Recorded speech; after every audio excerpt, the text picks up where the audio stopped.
You already know what time it is. Welcome back into the NFL with AJL, episode 39. We're live on a Tuesday, a little bit after I know. Had to make sure the mic was working. Something told me to test the mic before the show. Glad it's connected now, though. And we might have bit off a little more than we could chew with the games coming up, but it's all good. We've got a packed show as week one of the NFL is officially back. Before we get into any business tonight, y'all make sure to hit the QR code in the corner of the screen at the NFL with AJL on all social media platforms. Get at me on social media. Leave me a review on podcast platforms as well. As always, you guys are crushing it on all platforms with the support. Subscribing on YouTube, liking all the videos, commenting as well. Make sure to share the stream wherever you're at as well. Hope week one was good to you and your fantasy team or your home team, whoever you're rooting for in the NFL, as it was no doubt an absolutely wild way to kick off the season. We got the Aaron Rodgers injury, of course, all of the NFL week one takeaways. The Chiefs do re-sign Chris Jones. That didn't take very long. The rookie quarterback debuts from the 2023 NFL draft. Talking some best rookie performances. Week two power rankings. Texas and Colorado winning in college football. And the Who Dat corner as well. Absolutely packed show. Y'all get in the chat. Get in the comments. If you're still here with me on about 7:40 on a Tuesday, let me know how you're feeling about week one of the NFL season. We're going to go ahead and jump right into the top of episode 39 as Aaron Rodgers, unfortunately, none of us wanted to see this. I really couldn't believe it as it was happening. I'm driving home, picking up my little brother from work, and I just hear on the radio, I'm listening to it on 92.9 The Game here in Atlanta. Oh, Rodgers is down. Rodgers is down. He's not getting back up. He's actually down on the play. And I'm like, no way. I'm leaning into the radio, turning it up, and I'm like, is this really happening? And I haven't even got home to watch the game yet. I just learned that he wasn't in there for very long, clearly 4 snaps. He throws 1 pass in the regular season as a New York Jet, lasts less than 5 minutes in football time, and really about 10 minutes IRL. Aaron Rodgers does tear his Achilles, unfortunately, going down. People are pissed about the turf. Should we look at the turf? Should it all be changed to grass? We got his former teammate, David Bakhtiari, speaking out, of course, still with the Green Bay Packers. But despite all that, the New York Jets upset the Bills 22-16 in overtime on a 65-yard punt return touchdown, which unfortunately did have that tripping call that was missed in plain sight. Dude who returned the touchdown, though, as a guy who damn near didn't make the team, Xavier Gibson, undrafted rookie free agent, if I'm not mistaken. What a way for him to make an impact. That's only the 3rd overtime punt return touchdown in NFL history. But let's keep it with Aaron Rodgers for a second. Clearly one of the biggest stories of the NFL week one weekend, one of the biggest headlines we've seen in a while, as Aaron Rodgers stepped into Monday Night Football and he had not lost a game since 2013. And I guess technically you could say that he still didn't lose a game, right? He started it. Of course, he didn't finish it. I don't know how it's going to necessarily be credited for the wins and the losses, but he did officially tear his Achilles and is out for the season. Again, just 4 snaps as a New York Jet. And the initial reaction to Aaron Rodgers is like, damn, man, all this hype, Hard Knocks. He looks happy. He is carrying out the American flag on 9/11 in MetLife Stadium in New York. Like, the scene was set for Jets fans. I've seen so many Jets fans. They're sick. They can't believe this. Some Jets fans were saying that just watching Aaron Rodgers run out of that tunnel was the best feeling they had felt for the Jets franchise in 20 years. Easily. So knowing how big of a moment that was for New York, sucked right out of the stadium. I mean, talk about energy being absolutely dead. Pulled out of the stadium. I mean, we saw the multiple camera shots. Jets fans, they couldn't even believe it. What it took me back to, and really not the same, of course, me being a toxic Saints fan, I'm always take a situation and relate it back to my boys, Who Dat Nation. You know we got the Who Dat corner coming later. I am toxic. I'm so sorry, guys. But when Drew Brees, the year after the no call, has the NFC Championship rematch in week 2 against the Rams, dinks his thumb on Aaron Donald's helmet. And Saints fans were devastated. We're supposed to win the Super Bowl this year. We just got upset in the no call. We just win a crazy game-winning field goal with Will Lutz, who is now a Denver Bronco, apparently cannot hit extra points and field goals, even with his same coach, just on a different team. Will Lutz hits the field goal against the Houston Texans. all of this piling up for Aaron Rodgers, best defense he's probably ever had, maybe the most control he's ever had. We see him in Hard Knocks, literally cussing these players out, mentoring these players, showing these players what it actually takes to pull a franchise from where it needs to be and adjust with a 4-time MVP like Aaron Rodgers, with a Super Bowl MVP. It's absolutely devastating. It's horrible. Aaron Rodgers didn't deserve this. His family didn't deserve this. The Jets fans, the Jets, the NFL. And it's almost like, damn, did the NFL really take an L kind of in week one with all its primetime games? You don't have the Chiefs. 2 of their 3 best players are not playing with Travis Kelce and Chris Jones. You have a 40-0 blowout on Sunday Night Football. And then we lose Aaron Rodgers 4 snaps into Monday Night Football. So it was hard to see. It was definitely hard to see for a very, very, very anticipated New York Jets team, for a very anticipated Monday Night Football game. I was telling my lady, she was like, who's playing tonight? I was like, Jets and Bills. It's the biggest game of the weekend. Biggest game of the week by far. And that is unfortunately what we had to witness. But we're not going to take anything away from the Jets off of Aaron Rodgers now onto the swing of emotions that was actually present in this game.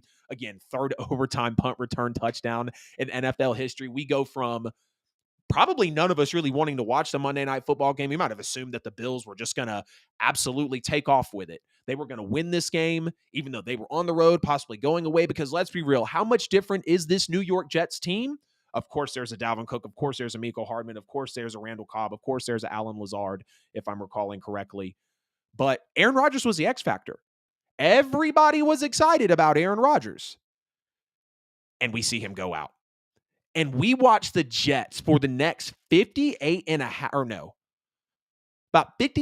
half minutes play one of the hardest football games and truly define the Robert Saleh era and effect that he has had on this New York Jets football team. Absolutely insane.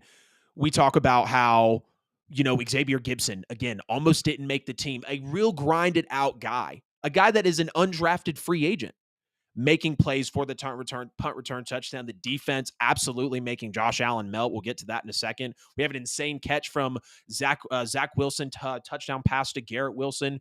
Breece Hall, 83-yard run. The Jets showed arguably the most heart in week one to conclude week one, without a doubt, because of Aaron Rodgers going down, grinding it out on the road. No Rodgers, ton of defense. Zach Wilson steps in, 66% completion, 141 yards, 1 touchdown, 1 interception.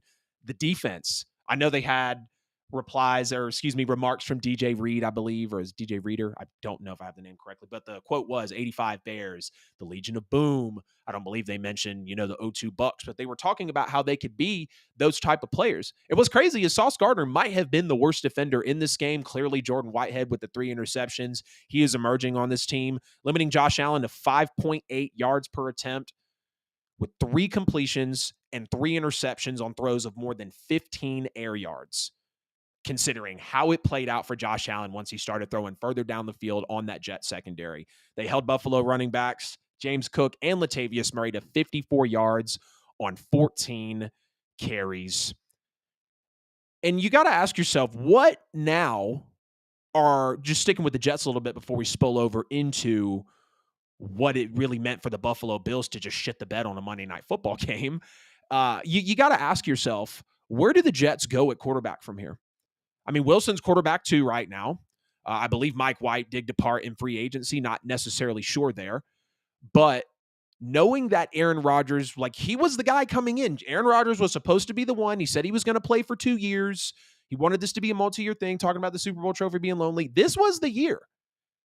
But you also have that glass half full type of mentality. Maybe Zach Wilson learned enough from Aaron Rodgers early on, realistically, to know what he needs to do possibly with a defense like this to maybe take the Jets far. I had the Jets going 11-6. I meant to actually dive into a record prediction of them without, Aaron Rodgers, now with it being Zach Wilson and possibly a season finish. Beforehand, I had them as the fourth best team in my power rankings, an 11-6 record, the 4th seed in my playoff predictions, making it to the wild card. They were going to lose to the Chiefs in those AFC playoff predictions, like I had mentioned.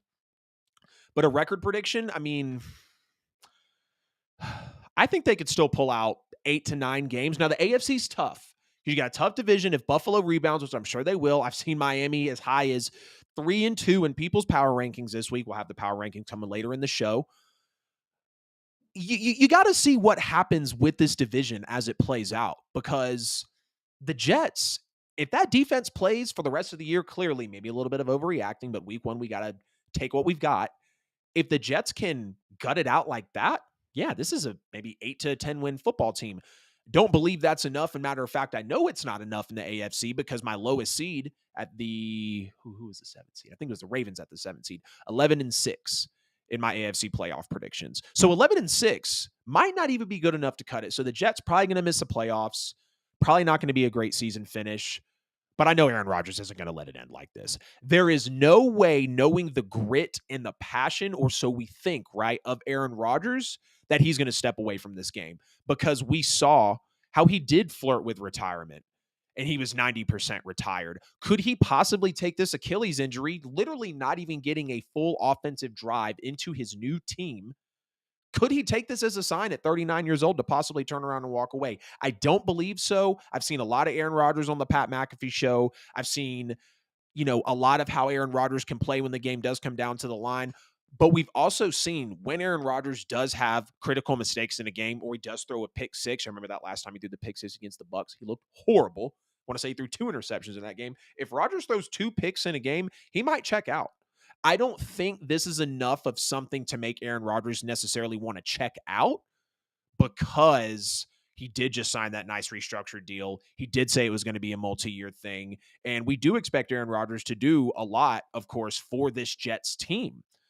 But it makes you wonder what's it going to be like, because rehab is crazy. Rehab can be anywhere from, I've heard from, maybe 14 to 18 months. We're talking about an Achilles. You can come back faster from an ACL than you can an Achilles. Aaron Rodgers does have the grit. I don't believe he'll go out like this. I look forward to seeing him next year. I pray he can come back. I pray that he can lead the Jets deep in the playoffs, because that's what I want to see. This was going to be the best storyline of the NFL this year, even if they flopped. It was the biggest storyline of the offseason. He was the biggest player moved in the offseason, and unfortunately, this is how it boils down. Jets wins go from 9.6 with Aaron Rodgers, now with Zach Wilson projected as a starter for the rest of the year, down to 5.8. I'll have them taking the over there. Maybe they've seen enough from Zach Wilson. 60% chance to make the playoffs with Rodgers, 5% chance without him. 2% chance to make the Super Bowl, 0.1% chance without him.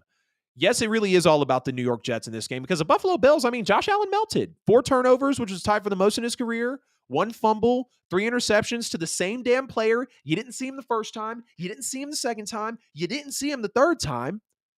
And I get it. Some people are calling it an arm punt. Josh Allen basically threw it 70 yards on a dot. Whatever. He forced it. He's trying to play hero ball, throwing in double coverage. There were more white jerseys than blue jerseys, and that's not hard to see. Look, Josh, I understand you're on the road, but come on, man. This is not what we wanted to see out of the Buffalo Bills stepping into the year. It's one of his worst games ever. Josh Allen now has 39 turnovers in 19 games. He leads the NFL in turnovers since 2018. He has 51 total fumbles in his career, and he's only lost 21 of them. But still, this also just all goes back to Stephon Diggs having leverage with his team. The Bills should have made another move for receiver. And I get it. Gabe Davis was trying to play, Gabe Davis was playing last night. Stephon Diggs was out there last night. They have a Dawson Knox. They have a Dalton Kincaid. But when is it going to come down to getting a not only star back, but a piece to really just take pressure off Josh Allen? I'm just asking, man. I'm just asking. Maybe a Jonathan Taylor move? I don't know. Maybe the Ravens are going to call him because J.K. Dobbins is out. That would be funny if the Ravens call in your same conference that is a team that can compete with you later in the playoffs and takes the X factor that you need. It's also saying DeAndre Hopkins. Maybe you should have signed him as well. But either way, though, y'all get in the chat, get in the comments, as Aaron Rodgers, with the week 1 of the 2023 NFL season, unfortunately goes down with the Achilles tear. Josh Allen melts on Monday Night Football. But we had a hell of a shootout as the Dolphins and the Chargers combined for 969 yards of offense and a 36-34 win for the Miami Dolphins. Tua's big-time day. He now has 2 of the 5 most passing yards in the Dolphins franchise. 466 yards, 3 touchdowns. We remember his stint from last year. I think it was 468 yards, 6 touchdowns, if I'm not mistaken, against the Ravens. We all remember that historic day. Tyreek Hill's unguardable. Absolutely unguardable. 11 for 215 and 2 touchdowns. Screw everybody who has him in fantasy. Jalen Waddle with 4 catches for 78 yards. It was a shootout like I expected. We had 7 lead changes here, and I'm so happy to see Tua play like this because I felt the same last year about how this team could be. He just has to be standing upright. I love the fact that he's a left-handed quarterback. I liked Tua at Alabama. I never really liked him better than Jalen, although he took Jalen's job, and y'all heard me when I got back on the show that I still like Jalen over Tua. But when Tua is able to play like this, I get it. It's against a Chargers defense that is very porous, and we'll get into that bad defense in a second. But knowing that we've seen some multiple outputs now, yes, maybe not against great defenses, but we know that it's inside this Dolphins team, and we know that Tua is capable in leading him. But I want to see him do it against top-tier, healthy competition as well at the end of the day. That's what it comes down to for Tua. People are freaking out about the Cowboys over the Giants. It's the Giants. Yeah, I thought the Giants were going to be a good team, but they proved to us why they're still the Giants. Everyone's talking about Jordan Love over the Bears. The Bears' defense was the worst in the NFL last year. And they still have Matt Eberflus. You just have to take things into context here. But without Teron Armstead, you have a really highly doubted Dolphins O-line. They really sent a message with a dominant day. They protect Tua on 45 dropbacks, no sacks, just 2 quarterback hits on him. You got the 2 tackles, Kendall Lamb, Austin Jackson, battling Joey Bosa and Khalil Mack, holding their own in this game. And you look at the fact that the Chargers took the football back with 1:45 to play. They had 2 timeouts, and they needed about 35 yards to get a realistic shot at the game-winning field goal. Vic Fangio dials up that pressure. That's kind of when you felt that coaching mismatch. Vic Fangio dials up the pressure, sends it right up the middle towards Herbert. And ultimately, you got Justin Bethel forcing Herbert into the intentional grounding. And then on second down, you got Zach Sealer bringing Herbert down for a sack 2 plays later. 4th and 13, Bethel came again on the blitz. And Jalen Phillips cleaned it up as well, put the game on ice. And you just got to love Vic Fangio's aggression here. There's a reason why Sean Payton wanted this guy, and Vic Fangio stepped up, balled out. Now, Miami does have to defend against the run better. Clearly, they gave up 234 yards and 3 touchdowns. Joshua Kelly, Justin Herbert, Austin Eckler, they were doing their thing. And the Chargers defense, speaking of the Chargers defense now, clearly they were horrible against the pass. We just heard all the numbers from Tua. Everyone was wide open. Now, the Chargers did shut down Tua and Tyreek in their matchup a season ago. That day, they were missing Joey Bosa, Sebastian Joseph Day, of course, Austin Johnson, J.C. Jackson. All those guys were back healthy on Sunday. And matter of fact, the only player they were missing was a rotational pass rusher, Chris Rump II. Dolphins struggled last season against his Chargers team because LA lined up on the line of scrimmage and really pressed Miami's receivers. So what did they do this year? Dolphins come back. They averaged more than 10 yards a catch, and Tua averaged 10.4 yards per passing attempt. You got LA's defense having no answer for that pre-snap motion with the Dolphins. Miami's utilizing it nearly on every play. And you saw on Sunday that Miami countered by getting those receivers in that motion, really switching it up, using their speed to their advantage, and ultimately just having things getting really, really tough for the Chargers secondary, who's really built more to be like physical and jamming off the line than fluid, because I want to say the Chargers over the weekend, they played 45% of their snaps in man coverage. You're playing the fastest team in the league, Devon A. Shane, Raheem Mostert, Tyreek Hill, Jalen Waddle. Why are you playing man coverage that much? 215 yards, 2 touchdowns, 4 catches for 78 yards from from Jalen Waddle. Tua had 466 yards. What are you doing playing man coverage, Brandon Staley? I try to get behind you as a coach, man, but it's games like this to where I can't understand what's going on. And you're a defensive-minded guy. You came from that Los Angeles Rams team, that Super Bowl winning team. You're a Super Bowl winning defensive coordinator. Pulling myself out of that. That's why I go back to, you got to have offensive-minded head coaches in today's NFL. It's just that simple. Offensive-minded coaches like Andy Reid, like Nick Sirianni, like Mike McDaniel. Those are the guys with the top offenses in the league. Like Sean McDermott, if Josh Allen can continue to hopefully grow and not regress as we're seeing in front of him. But you got Bosa on the edge. You got a defensive head coach. They have the most expensive roster in the NFL and one of the most loaded rosters, and Brandon Staley's giving up 36 points a game. His seat's hot. His seat is absolutely hot. And the sad part is the Chargers could have won, but here's the thing. They give the Dolphins 3 points at the end of the half off the bad PI call on J.C. Jackson, who then J.C. Jackson gets an interception, takes it out to the 4-yard line instead of kneeling. So just kind of some mental lapses here, kind of some coaching gaffes, of course.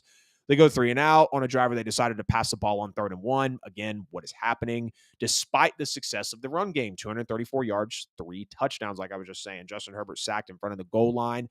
So the punter has a rough time, obviously, getting that punt out there.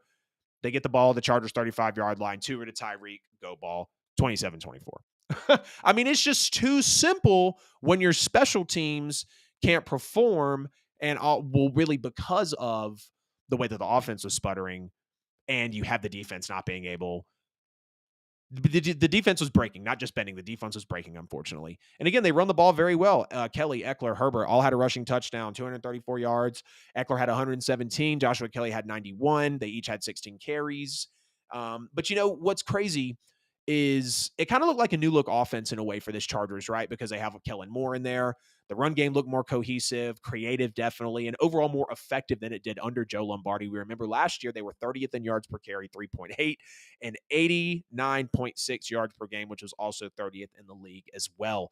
So clearly a shootout here, like I mentioned. Tua has a big day. Obviously, the Chargers have a big day offensively as well. But we got to see some defense from both sides, no question about it. And especially with Brandon Staley on the Chargers defense, I think that seat is hot. And Anthony Richardson damn near had a comeback in his NFL debut. I got to say it, y'all. I was not a big fan of Anthony Richardson. I didn't necessarily believe in him coming into the draft because of 13 college games. But this kid's balling out. We're going to talk about rookie quarterback performances later. This kid is balling. So the Colts go into this game. Unfortunately, they do fail to win the season opener. They haven't done so in a decade. Sunday did snap their 5-game win streak at home over the Jags. A lot of people thought that they were going to be able to pull it out in this game. I had the Jags winning, I think, almost by this exact score. But the offense did put together a couple of scoring drives through the second and the third quarters. We'll talk about kind of how it sputtered out as well. They just unfortunately failed to stay on the field throughout the second half. But I got to give my flowers to Anthony Richardson, man. Good first game, given a pretty good Jags team who I have as a top 10 team in this league and even higher in the later power rankings. 65% completion, 223 yards, 1 passing touchdown. He did have the 1 interception, but another 10 carries for 40 yards and a touchdown. So 3 total touchdowns, 263 scrimmage yards in the debut against the Jaguars on the road as well. Or excuse me, at home. So yes, there we go, at home. Some of the throws could have been more accurate, of course, from Anthony Richardson, but that's where the 13 games of college tape comes in, no doubt. But he did have too much heat on some of those throws, mostly mistake-free football, really, until he threw that pick to Tyson Campbell, and he was looking really tight. Anthony Richardson really had the Colts in a position to go in and win this football game. Now, the second half is really the story for this entire game. It was a completely different thing for the Colts after Anthony Richardson had the first passing touchdown to Michael Pittman on the screen. 27 total yards after that. They had a 3-and-out, a fumble, 2 more 3-and-outs, an interception, a turnover on downs. They were 2 of 12 of third downs on the day and 1 of 5 on fourth downs. We saw quite a bit of those Shane Steichen, Philadelphia Eagles, Jalen Hurts QB sneaks. Didn't necessarily convert those like he did in Philly. They had a total of 5 3-and-outs on the day, 3 turnovers on downs. They fumbled the ball on a fourth down attempt. And let's just be honest, we can feel Jonathan Taylor not here. We can feel the effect yet again, but okay, Jim Irsay, we only won 4 games last year. Okay. He only had 1,800 yards and 18 touchdowns, and he was the reason that your team got into the playoffs and lost the game. But all right, that's fine. Don't forget how you turned over the reins to him late in his rookie year. Absolutely crazy. You could feel it here. They had 1.56 yards per carry. That's with Anthony Richardson. Excuse me. The running backs. Let me take that back. The running backs combined for 1.56 yards per carry. O-line was getting dominated in the trenches, which it did lead to some tight rushing lanes for the running backs to get in open space. And when they did, unfortunately, it didn't turn into positive results. Deion Jackson had a rough game. 13 carries, 14 yards, fumbled the ball twice. The longest run of the day would have been 11 yards, but it was called back by a blindside block. Now, we did have DeForest Buckner, the defense, luckily, here for the Colts step in. He had 7 tackles, 4 solo, tackle for loss, 2 QB hits, a sack, fumble recovery, and a touchdown, so that is very solid. But the Colts defense wasn't perfect, no doubt, but their defense was not the reason, again, why they lost the game. Because the defense forced, on their end, 4 3-and-outs on the Jaguars, 2 turnovers on downs. They won the turnover battle with 3. Of course, the scoop and score fight by DeForest Buckner, like I just said. They held the Jags to 3 for 12 on third down and 1 for 3 on fourth down, but eventually the defense was on the field for too long and they gave up. 2 fourth-quarter touchdowns. So combined, we had like 7 3-and-outs between these teams. We had like 4 turnovers on downs. We had quite a few turnovers in general. So it was some sloppy, not super clean football. But we take a look at the Jaguars. Obviously, Calvin Ridley's back, 8 catches, 101 yards. This is going to be very, very special with him and Trevor Lawrence, no doubt about it.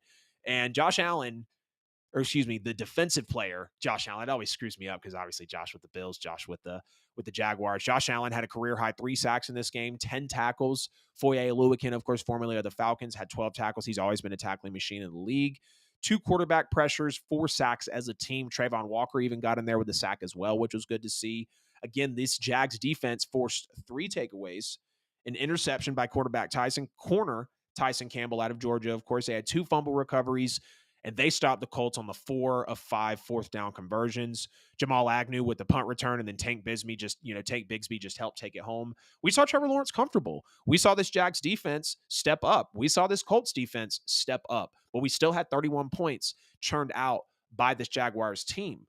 It was a very interesting game. The fact that Anthony Richardson literally had them in place as a rookie at home against Trevor Lawrence, who is a former number 1 overall pick, and Doug Peterson, who is a Super Bowl winning head coach, and all the hype with the Jacksonville Jaguars, that's pretty impressive. That is definitely impressive to see, and I have no gripes or complaints about this. But I think the Chiefs had some gripes and complaints about their week 1 performance, as they do get Chris Jones to a 1-year deal. The math on Chris Jones' situation, just before we kind of get into, of course, how Kansas City needed to do this because of week 1. So they lock him up on a 1-year deal. On his prior deal, he was due $19.5 million. He had a $500,000 workout bonus plus $1.25 million with 10 sacks, which would give him about $21.25 million, Lord, not billion, right? We're talking about 400 years from now in the NFL. $21.25 million of max value in cash. He surrendered about $3.6 million in fines from holding out, close with the missing the workouts as well. He can make up $3.5 million of that back by playing 50% of the snaps, getting 15 sacks, earning first team All-Pro, and making the Pro Bowl. So he's got to do a lot in order to recoup that. But Chris Jones said he was going to go out and be Defensive Player of the Year. As a matter of fact, if he does win Defensive Player of the Year and the Chiefs win the Super Bowl, he'll get an extra $2 million. So it just bumped him up by $2 million. He's now got a new max cash value of $23.15 million. And the Chiefs had to do this, right? Like week 1 was enough for them. Goff had probably the cleanest pocket of week 1. And the Chiefs were like, no. We can't do that. We can't do that. We got to get Chris Jones back in here. We got to get our 4-time Pro Bowler in here. We got to get our All-Pro back in here. We got to get our guy who is top 5 in sacks in the league over the last 4 or 5 years. Got to reel him back in. You got to bring back your 3rd best player. I mean, you can't be cookie cutter about it in a loaded AFC. You see what the Colts were hanging with the Jags? Y'all saw the Browns just beat the Bengals. The Bengals aren't nearly as good.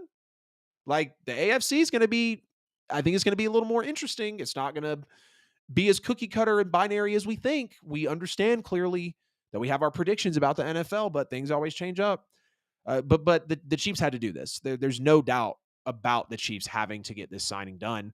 Very key part of that defense. If they want to hang in this loaded AFC, if they want to repeat, if they really want to have that great season and hang in the AFC West, because the Raiders just beat the Broncos. I still think the Broncos are better than the Raiders. And the Chargers just lost a shootout to the Dolphins, who are also in your conference. So it's just, again, a lot of offense to keep up with. But I think this should be a domino to get another offensive player. Because Kadarius Toney, who knows? He could come back and still ball. With, Rashee Rice, with Sky Moore. I don't know the status of Travis Kelce yet. I hope it's a domino. If I could see the Chiefs being very active at this year's trade deadline because they want to repeat. Mahomes isn't playing around. Andy Reid isn't playing around. Andy Reid is moving up that all-time list of wins, being one of the most winningest coaches. So this wasn't a surprise for me. I knew that the Chiefs were going to bring Chris Jones back. It was just a matter of when. He was willing to hold out until week 8 so he could still get credit for that full season. But nonetheless, he does not go to another NFL team. The Chiefs are smart and bring him back. Again, just a little bit of his incentives. He lost about $3.6 million in fines from holding out. He can make up $3.5 million of that if he plays 50% of the snaps, gets 15 sacks, goes first team All-Pro, and has to make the Pro Bowl. But if you're going first team All-Pro, you're making the Pro Bowl, not always necessarily one before the other. And if he wins Defensive Player of the Year and the Chiefs win the Super Bowl, he'll make $2 million more bucks than he did last year. So still a good contract for Chris Jones, right? I think the Chiefs wanted to keep the noise down on this. They didn't want to let this leak out. They didn't want to have Chris Jones not on the roster. I mean, let's just be real. He's their third best player on the team. Mahomes, Kelsey, Chris Jones. Show me somebody else that's providing value like Chris Jones. Show me somebody else that plays in that vital position of pass rusher like Chris Jones does. It's been a nice little first bit of the show here. This has been episode 39 of the NFL with AJL. Y'all get in the chat. I don't know if I can't see the comments on my end. I'm not seeing anything pop up on Restream from any of the platforms, but it's okay. Y'all get in the comments, get in the chat. Let me know what you're feeling about the show on episode 39 of the NFL with AJL. Please make sure to like and share the stream wherever you're at. Scream at the top of your lungs about the NFL with AJL. The QR code right there in the corner of the screen over to Breeze Jersey will give you every bit of social media and podcast content at the NFL with AJL on all social media platforms. Y'all have been crushing it for me on social. I will soon be able to have specific memberships for the YouTube channel. You guys can do super chats, and we're on our way to getting page ads as well. I would not be able to do it without the support of you guys. I see the traction coming up as the NFL season is here. As I always say, I love y'all. I need y'all. We're not getting out of here yet, though. We still got a lot of content to get into. And never forget that we're sponsored by Buy and Sell with AJL for all your worldwide professional real estate needs, whether you're looking to buy a home, sell a home, or invest in real estate. Do you guys know that this year's market is actually at 2008 levels of transactions? But homes have never been more expensive and buyer demand has never been higher. You can go deeper on something like that with the Buy and Sell with AJL newsletter. All you have to do is get at them on social media or simply drop your email in the comments to get enrolled on that newsletter. You can also take advantage of the new free AI that they just put into their business as well that really gives sellers a nice snapshot on how much you can sell your home for, how many homes are selling in your area, and how fast you can sell your home for. All of the good details, right, that a seller needs to know at Buy and Sell with AJL for all your worldwide professional real estate needs. Thank y'all for sponsoring the show. Thank y'all for sponsoring every podcast, because without no you, there is no me. Now, like I mentioned earlier in the show, we did have 3 rookie quarterbacks actually make their official week 1 debut: Bryce Young, Anthony Richardson, and CJ Stroud. So I'll start respectively with the number 1 overall pick. Go to CJ, go to Richardson, give them a quick rankings, and then we're about to jump into some more NFL games. Colleges coming up, power rankings, the whole 9. All right. So Bryce Young in week 1, 53% completion, 146 yards, 1 touchdown, 2 interceptions. He really gambled too much on those 2 picks that he had, if I'm just being honest. Both went to the same player in the same spot on the field. Check his passing chart. Jesse Bates was like, welcome to the NFL, Bryce Young. Jesse Bates with a great Falcons debut, by the way. Falcons defense, absolutely nuts. Bryce Young probably faced the best defense of the weekend with these rookie quarterbacks. Now, he did just have 1 deep shot, which was an incompletion. But overall, I feel like this was a very simple and textbook version of Bryce Young, kind of like week 1 preseason. Nothing special, nothing interesting, like a little bit of movement like we saw in week 2. So kind of mixing in some of that week 2 preseason, but everything mostly, you go look at his passing chart: 15 yards and in, 140-yard attempt. The longest completion was 12 yards. Now I do understand again that he was, and like I just mentioned as well, he did face that Falcons defense, which is arguably one of the, or the most challenging one out of all the rookie quarterbacks. What's going on, Ron? Good to see you. Thanks for being the first comment of the show. Make sure you drop a subscription, man, if you're in for it. We talked to Aaron Rodgers' injury earlier. I'm bringing you in as a newcomer from YouTube, my friend. But yes, he favored the middle and the left side of the field. Now, Bryce Young was very calm in the pocket, and he might have faced, again, the toughest defense of the weekend. The Falcons, y'all have seen the channel. They're going to have one of their best defenses in years. It's going to be a top 10 unit in the NFL. Calais Campbell, Caden Ellis, Jesse Bates, Bud Dupree, Jeff Okudah. I can keep going. They bring in David Onyemata. Like, the Falcons are really building a defense over there. And to watch the number 1 overall pick throw 2 interceptions to the same guy, not really have any bright moments. I mean, I'm not being rude about Bryce Young's debut. He faced a pretty, I feel like, soon to be vaunted Atlanta Falcons defense. And I'm not saying they're vaunted currently, and we still have to see what the coaching is going to do for said defense. We've always said, talent is one thing, but what are you doing with the coaching? So that's going to be interesting to see there. Now on to CJ Stroud, who was 64% on the weekend, 242 yards, no touchdowns, but also no interceptions. Thankfully, it was kind of funny. His first completion of his NFL career was to himself. We saw it bounce off the lineman there. Now, he did throw in a near interception early in the game. He clearly has to get that out of his system. That's just being a rookie in this league. Either got to throw it away or take the sack, no question about it. Now, I do like the deep shot at the end of the second, despite at the end of the second quarter, despite it being incomplete. Excuse me. And his mobility concerns. CJ Stroud's mobility kind of he looked a little stiff this game, if I'm being honest. CJ Stroud's legs, like the way he was taking his dropbacks, the way he was going through his reads, it didn't feel as fluid and as smooth as Ohio State. And I understand NFL debut, you're going up against a Ravens defense who is thankfully healthy, at least for the defensive side of the ball. So, I mean, he had a challenge, right? He definitely had a challenge in this game again, but still 64% completion, 242 yards.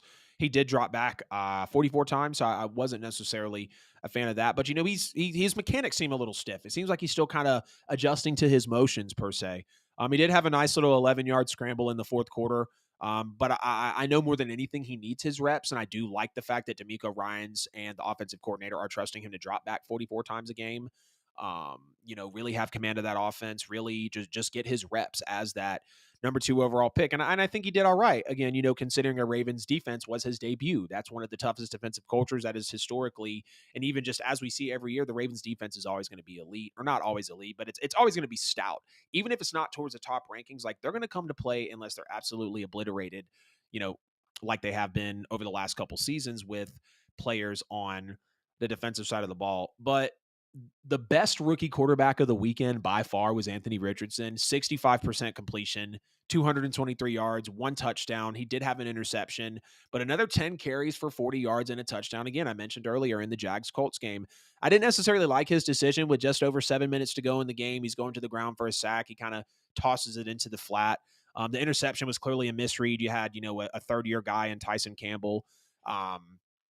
You had a third-year guy. I think he's a third-year guy, if I'm not mistaken, and Tyson Campbell picking him off. So, Anthony Richardson is going to have to get some of that out of his system. Clearly being – sorry if y'all hear that. I got the dogs playing outside the studio. You need to come in here? Y'all being rough? Sorry, y'all was getting loud and rowdy. But Anthony Richardson over the weekend – clearly a rookie mistake with the interception. He has to learn how to get down in the open field when he's starting to scramble. Clearly, we saw on that fourth down conversion later in the game, he had to come out because he got hit. He did get put back in the game. And Trevor Lawrence even said, man, those hits add up. You got to be careful in this league. I do like how Anthony Richardson hung in the pocket, though. No doubt he stepped up in the pocket very well. I thought his mechanics were very good for the most part. And now we've seen pressure turns him into a lot of off-balance throws, whether it's a short throw or a long throw. And we can see his mechanics fade in some of these situations. Accuracy, without a doubt. Again, he was 45 out of 40. He was 45th out of 45 FBS quarterbacks for accuracy when he was in college football. That was my biggest knock on him, and that was on display. He had quite a few misfires, but we saw the athleticism. He ran with confidence. It really felt like Cam Newton. It really felt like Josh Allen, and let him get more polished. Let him get that toolage of Shane Steichen, which was clearly all over Anthony Richardson. I was very impressed with how Anthony Richardson played in his debut. He, in my opinion, he looked like the best quarterback of the weekend, with him being easily the most raw prospect of the weekend and having the least amount of experience and games under his belt of the weekend. Bryce Young, national champion. God, I feel bad for asking that sometimes. I'm in college football for sure, but it's just not all the way with the details like I am with the NFL. But in terms of ranking them, number 1, Anthony Richardson, number 2, CJ Stroud, number 3, Bryce Young. I'd like to keep up with them as the season goes on. Not sure about Will Levis. He's a third stringer behind Malik Willis, who is behind Ryan Tannehill. And Stetson Bennett's dealing with a shoulder injury, unfortunately, and shit the bed at the end of preseason. So we can't say too much about that there. One of the biggest upsets of the weekend, I don't know if it was the biggest upset, but an upset that I had called coming into the weekend, was the Browns and the Bengals. We saw that Joe Burrow's calf clearly had an effect. The no preseason had an effect. And the big contract weighed very, very heavy on Joe Burrow in this game. All the guys that got paid this week, Joe Burrow didn't play well. Jalen Hurts didn't play good. I mean, Jalen Hurts didn't play great. He played okay. Obviously, they won the football game. Justin Herbert was all right. He had a shootout. His offense put up 34 points. And then we had, Lamar Jackson, who was okay as well. So these contracts weighed very heavy in week 1 of the NFL. But now Joe Burrow is 1 for 5 against the Browns. He's over 3 on the road against the Browns, and he was literally miserable for 60 straight minutes in this football game. The Bengals have to get it together. If the Bengals continue to let this type of offensive line be porous one week and solid the next, it's going to be another Andrew Luck situation. It's going to be a laundry list of injuries on Deshaun Watson like we've seen in the past when he was with the Houston Texans with, upper body, lower body injuries. Joe Burrow's already had his knee blown out. We don't want to continue to see that from a team that literally got turned around in a season or two. Joe Burrow, Jamar Chase, the way that the defense came together, Zach Taylor's job is in question, and now it's kind of not. Back-to-back AFC title games from a guy that in 2 healthy seasons, he'll take you there.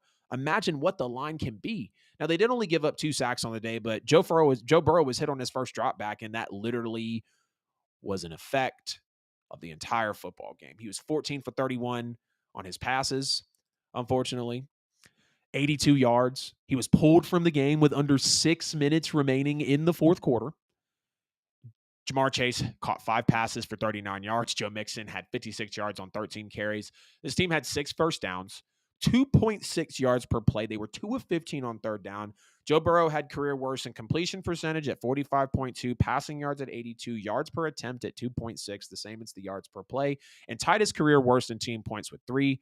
Again, he is 1-5 versus the Browns, and he has been sacked 20 times in those matchups. Because so the Browns are basically due for a sack a quarter against Joe Burrow. Speaking of the way that the Browns were all over Joe Burrow, Myles Garrett's, Darius Smith, Jim Schwartz's defensive scheme was amazing. And I said this front seven this year, this defense is going to be a main part. I believe the offense can be elite as well. Deshaun Watson will return to form. I have no question about that. And they really didn't miss a beat, even with losing Jack Conklin, who's a big part of the O-line. DeJuan Jones fits in perfectly in the offense. Now, they might have pitched a shutout if it wasn't for an 18-yard pass interference in this game that pushed the Bengals into field goal range. But again, Zadarius Smith, Shelby Harris, talk about the additions, Dalvin Tomlinson, Okoronkwo. Those guys meshed, and Jim Schwartz is doing a good job, and I can't wait to see what this defense is going to be for the rest of the year. Jim Schwartz had that praise coming in. I'm excited about what he's really going to do.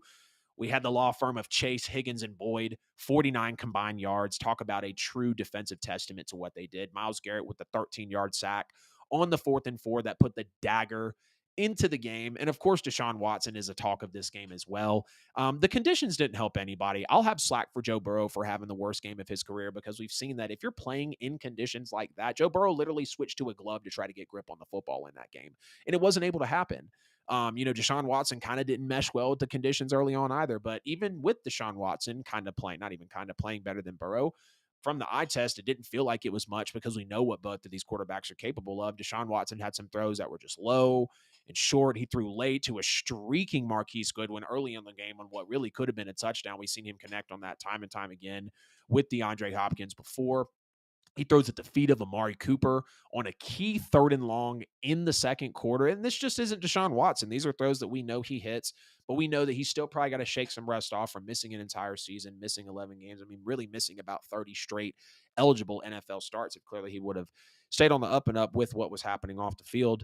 Deshaun Watson, again, 16 of 29, 154 yards. He did have a touchdown and an interception. And again, some nice throws in the game, but in a loaded AFC, knowing how the week 1 just played out, the Browns are going to have to do more. Deshaun Watson is going to have to do more. He did have rushing and passing touchdowns, and clearly that was enough to win. But at the end of the day, Deshaun Watson is going to have to be like competing with Mahomes, competing with, if they possibly, see the Eagles in the Super Bowl. I'm not saying that the Browns are going to the Super Bowl, but there are a lot of high caliber quarterbacks. The Browns defense is good. The Browns are one of the most loaded rosters in the league, and I love what they bring to the table. I'd love for it to all click. Stefanski, I believe, is going to be able to hold things down. He dealt with a Baker that was good with lightning in a bottle. Then Baker regresses again. Then Deshaun Watson out for 11 games because Baker leaves. $230 million guaranteed contract. So Kevin Stefanski's has some shit to work with here, but I really think the Browns are going to be able to do some awesome things. We want to see more out of that Bengals offense, no doubt. But that Browns defense was the story of this game. I almost didn't put this game on the lineup because the Broncos and the Raiders was one that I kind of felt silly after the fact for doubting Raiders so hard and for picking the Broncos the way I did, but I'm still going to stand pat because it's week 1 of the season, but we got plenty of takeaways here. Gotta love Sean Payton with the onside kick, messing with the Saints fans, knowing that That's what he did in the Super Bowl. He was asked afterward of the game of, hey, could you have an explanation for us on that onside kick? Why'd you do that? Payton was like, yeah, we saw something in film. We had some leverage, typical Sean Payton answer. He saw an advantage and he took it. And if it wouldn't have been for the guy touching the ball before 10 yards, it really would have been a pivotal play. Talking about opening his Broncos tenure with Will Lutz, who he just traded for from the New Orleans Saints with the 7th-round pick, implementing it with that. But unfortunately, that did lead to a Raiders opening drive score. And this is one thing I had said about Sean Payton. I have all the respect for him as an offensive mind, as one of the best head coaches that we've ever seen in this game. But sometimes he outthinks the room. In the NFC Championship, why are you throwing to Michael Thomas when the clock needs to continue to run? Run the football. Don't risk an incomplete pass. If they don't get that onside kick in the Super Bowl, Sean Payton is probably viewed as a fool. Now, of course, if people would have got the right lottery ticket, they'd be a millionaire, but they didn't. I get that. But Sean Payton, I feel like, has about a 50-50 roll of the dice with these questionable calls, and I don't believe this was one that paid off because the Raiders had the opening drive score. Now we saw Russell Wilson moving back around in the pocket, 27 of 34, which one of those was a spike in the ground. 177 yards, 2 touchdowns, no turnovers, which is good to see. He was sacked twice, but otherwise did a pretty good job, I thought, staying alive with his feet, moving around in the pocket. Clearly, that's when he was his best. He had a few downfield shots, but mostly was a dink and dunk type of attack. And of course, he looked as his best when he was on the move, being in that Kyler Murray, Patrick Mahomes, Lamar Jackson type of esque vibe when he's able to run and gun. But the fact that he spread the ball around so well, 11 different players targeted, 10 different Broncos hauled in at least one catch. So again, of those 27 completions, you had 10 guys responsible for that. And with Russell Wilson and Sean Payton not being super explosive in this game, which I do think was their downfall. You score 16 points in your home opener. This reminded me some of the later Sean Payton days with Drew Brees, if I'm being real. The dink and dunk, occasional deep shots, if any. With Drew Brees, it was a lot of screens. It was a lot of slants. Maybe you'd get the occasional 50-yard bomb to Emmanuel Sanders, or hell, in Drew's last game, we literally had to bring in Jameis Winston to run the same trick play the Bears did so we could do it against the Bucs and get a touchdown. So we could have a big play because the Bucs defense was not going to allow us to go 16, 17, 18 plays. Y'all give me a second.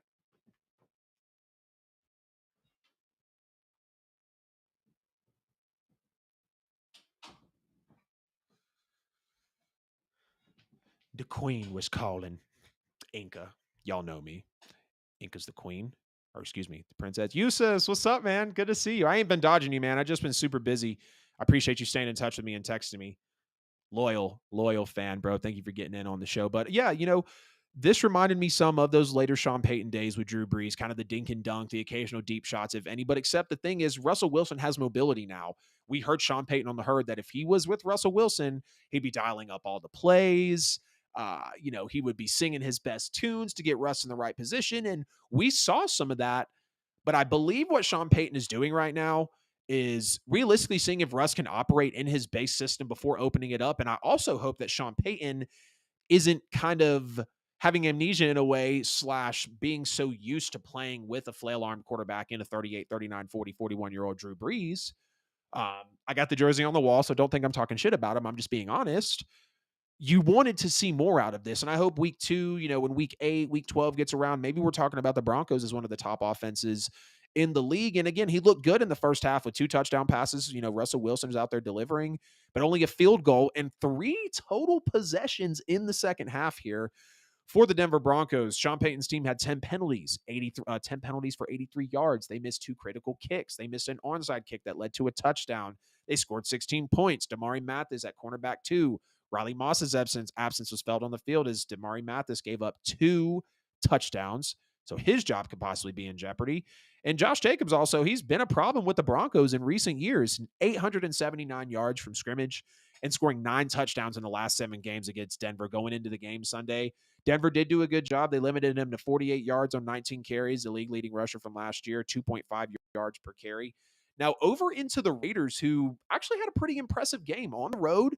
Jimmy G with some good mistake-free football, a go-ahead touchdown, which turned into the game-winning drive, of course. What a dot to Jacoby Myers. Marching 75 yards in 6 plays over only 2 minutes and 20 seconds, connecting with Jacoby Myers on that actual drive. And really, shame on me for not thinking that Jimmy G could operate with weapons because he had George Kittle and Deebo Samuel and Christian McCaffrey. I just really thought without having that good head coaching, without having that defense, which did good enough. I think it was more of the Broncos offense being anemic still than it was the Raiders defense stepping up, because it hasn't been a good defense in the last decade. And that's why I feel differently about Derek Carr with the Saints than most people do. Of course, I'm a fan, but still, Jimmy G was throwing to Devontae Adams. He was out there delivering it to Derek Carr. He was, trying to work with Josh Jacobs. He's still got his weapons, believe it or not. Jacoby Myers.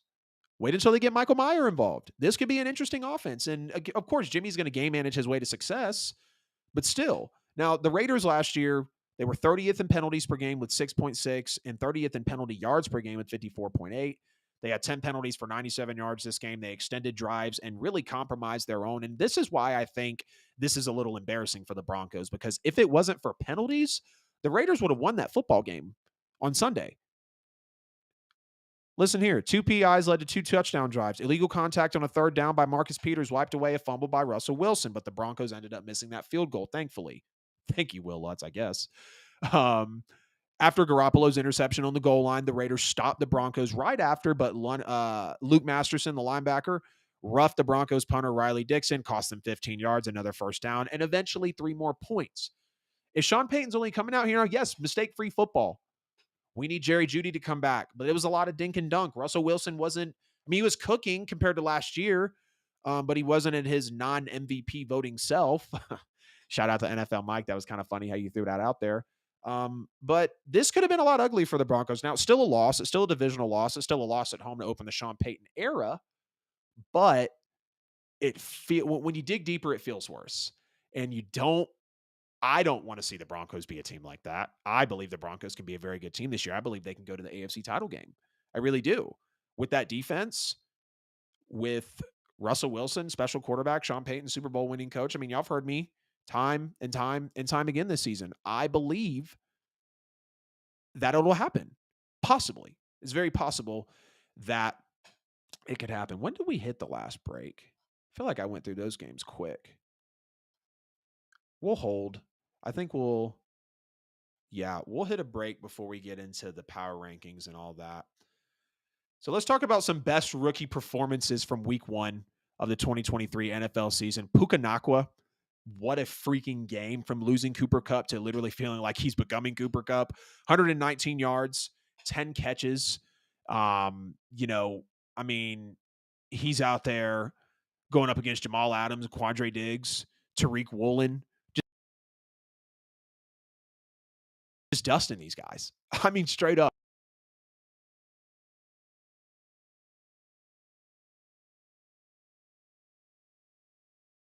Jordan Addison, I'm trying to make sure I have his number all correct here.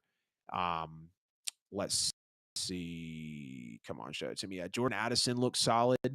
4 catches for 61 yards and a touchdown. Justin Jefferson was giving him praise, so you love to see that. Bijan Robinson with the Falcons as well had the killer stop and go on the reception.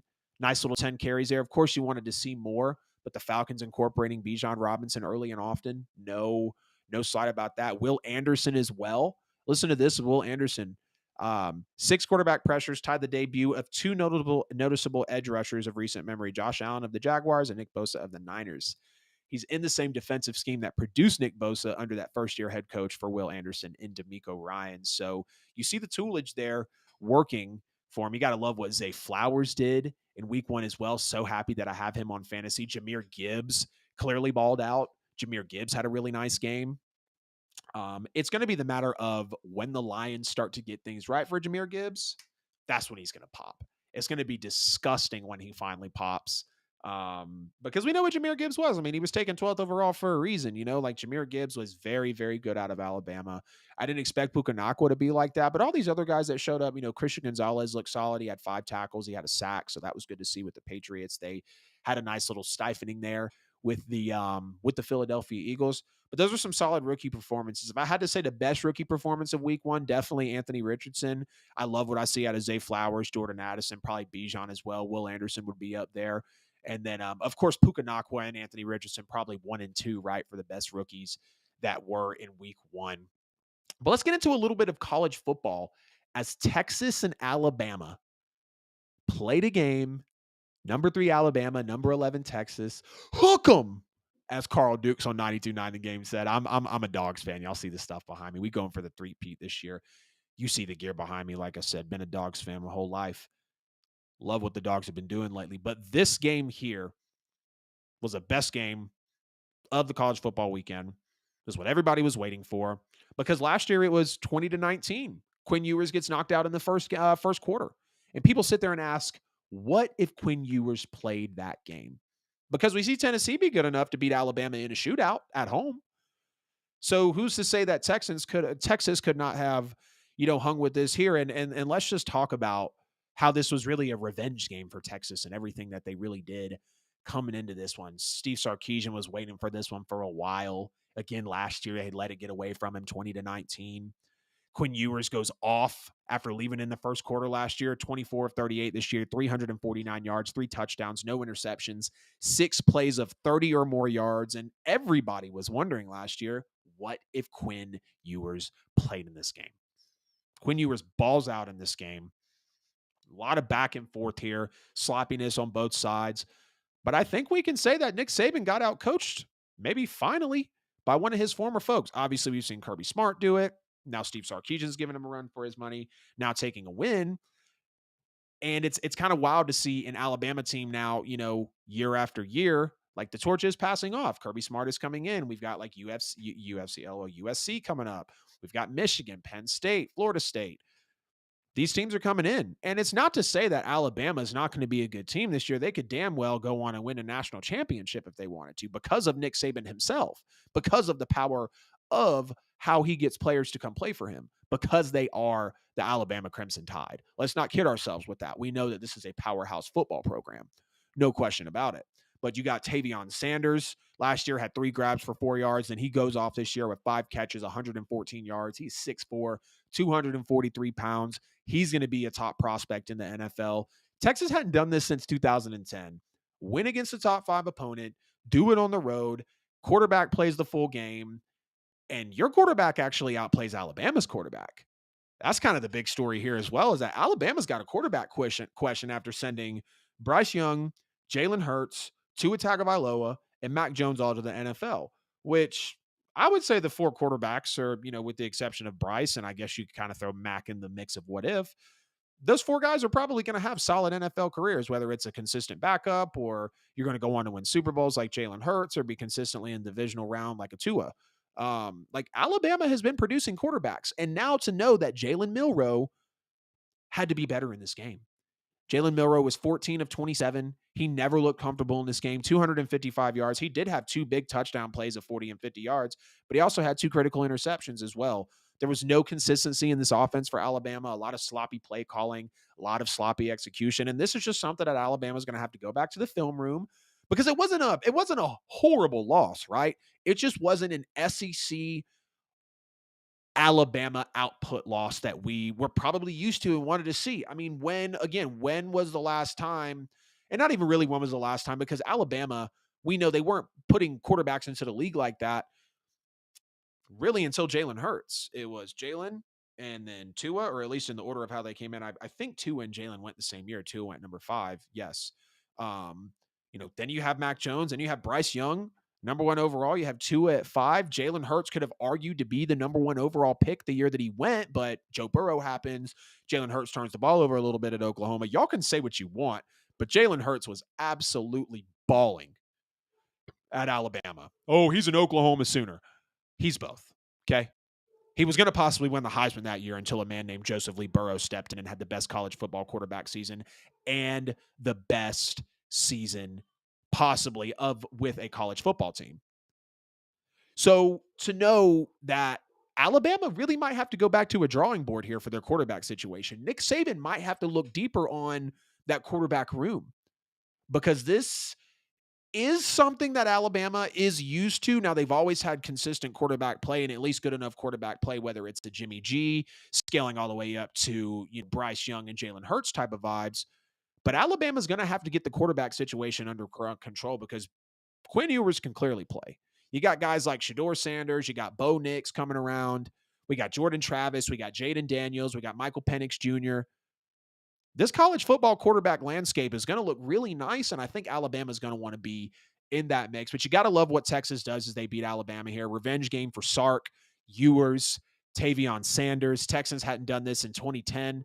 Texas hadn't done it since 2010, win against a top 5 opponent, and they did it on the road.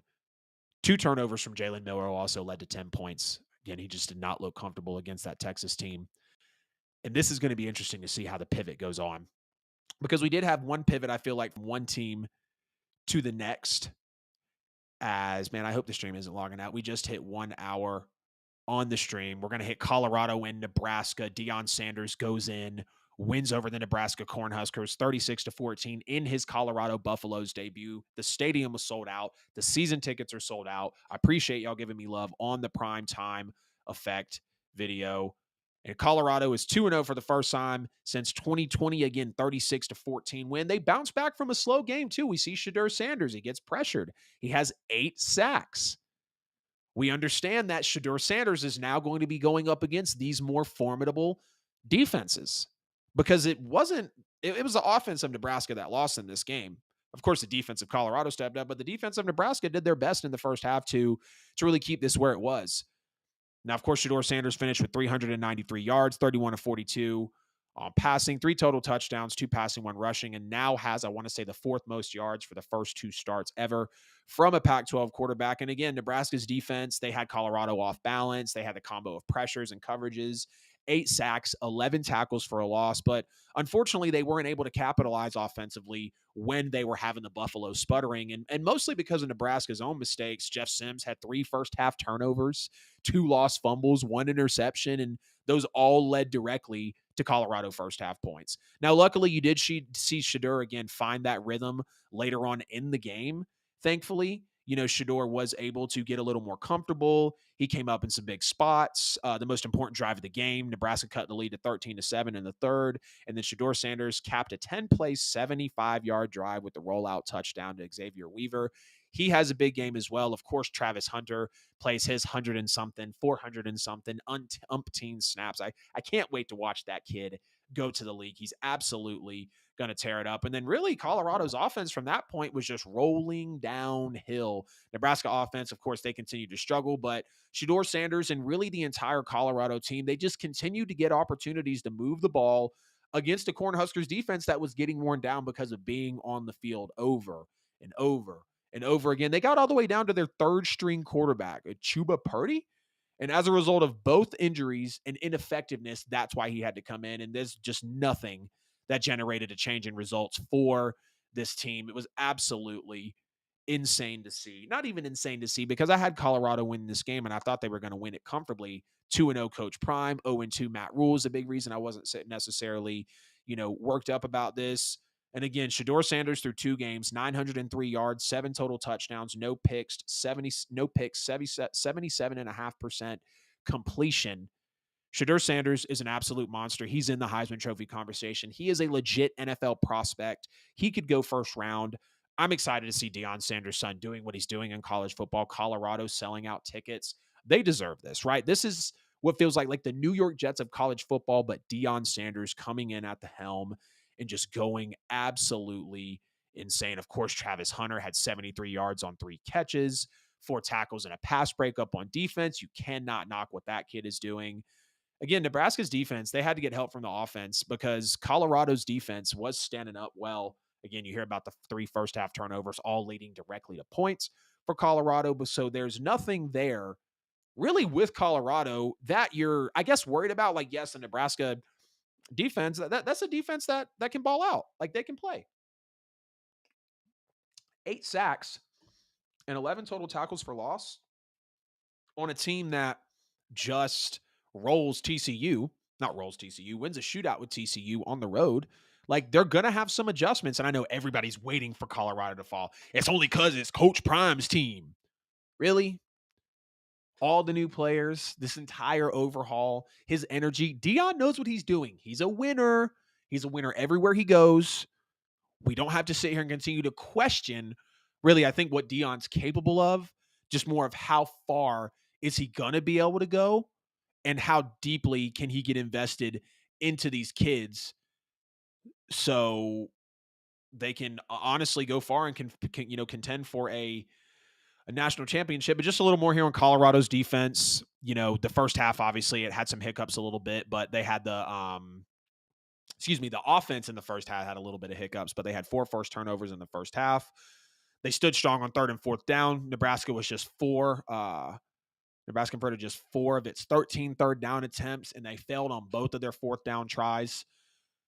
0 sacks, 0 tackles for loss in week 1. Colorado had 2 sacks, 3 quarterback hurries, and 6 tackles for loss against Nebraska. So the Colorado defense, it's going to come around. And with Coach Prime being a guy that played defense very well, clearly he's going to look to come in and get this team right. But you can't knock Shedeur Sanders, Deion Sanders, Dylan Edwards, Travis Hunter. You got Joe Horn. You got Xavier Weaver. This Colorado team is here. They are the story of college football. They are going to make every game so fun to watch. They're going to be playing USC. I want to say they're going to be playing Bo Nix in Oregon as well.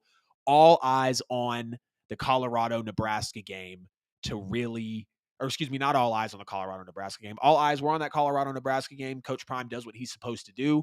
Now we're waiting for Colorado USC. Let's just get that straight. Caleb Williams, Shedeur Sanders, like Caleb is the lock for the 1, right? But I think Shedeur plays well enough. He can get into maybe that top 3 to 4 quarterback discussion. Like, are we, of course, because of the competition that Bo Nix and some people maybe want to throw in a Spencer Rattler. We've got a Jaden Daniels and a Jordan Travis. Because of the competition they've seen, they're going to not give the nod to Shedeur off the rip, of course. No doubt about that. And he does have more to prove. Don't get me wrong. He definitely has more to prove. But Shedeur against Caleb Williams is going to be absolutely beautiful to see. We're just a little over an hour into the show here. We're going to get into the Niners, Steelers, do my week 2 NFL power rankings, hit the Who Dat corner, and then we are out of here. So the 49ers blow out the Pittsburgh Steelers in one of the most surprising games of the weekend. Brock Purdy arguably looks like the best quarterback in the NFL right now. He is running, maybe not the best quarterback in the NFL, running one of the best offenses in the NFL with a great head coach, with awesome weapons around him. They back up the Brinks truck to Bosa. We know George Kittle is out there. We know they have Deebo Samuel and Christian McCaffrey just eating these guys up. And I think the biggest thing is the 49ers are kind of back in their groove now. Like, it was really just a copy and paste from Brock Purdy to Jimmy Garoppolo, but Brock Purdy's only $934,000. Jimmy G's a $20 million a year, $15 million a year quarterback, And yes, he did win the game in his debut with the Raiders, but the way that the Niners look so convincing over the Steelers, some great takeaways from this game. I mean, obviously, Brandon Ayuk caught all 8 of his targets. Deebo Samuel caught 5 of 7. Christian McCaffrey turned 22 carries into 152 yards. George Kittle had 6 targets, only 3 catches, but they were spreading the ball around so well. And even with Nick Bosa missing that entire offseason, this defense was still tapped in. Fred Warner had a great game, 8 tackles, tackle for loss, pass breakup that led to an INT. Drake Jackson had a big day as well with 3 sacks, which matches his entire total from last year. Defense had 5 sacks and 2 turnovers while allowing just 7 points and 3.9 yards per play. Now, that is better, obviously, than the Bengals' 2.6 yards per play overall, which was absolutely horrible to see. But the Niners in here, man, I mean, again, Brandon Ayuk, 129 yards, 2 touchdowns, caught all 8 of his targets. It's his 5th 100-yard game of his career. First time he's posted multiple touchdowns in a 100-yard game. He also had a huge block that helped Christian McCaffrey get out on that 65-yard touchdown run. And really, they just never looked back, right? I mean, the winning formula is really the same. Have your quarterback make some critical throws when needed. Nothing major. You ain't got to win the game. You might have to make a throw on a drive that helps us win the game, but you don't have to win the game with your arm. We got you an elite running back. We got you an elite tight end. The front office is one of the best, maybe outside of the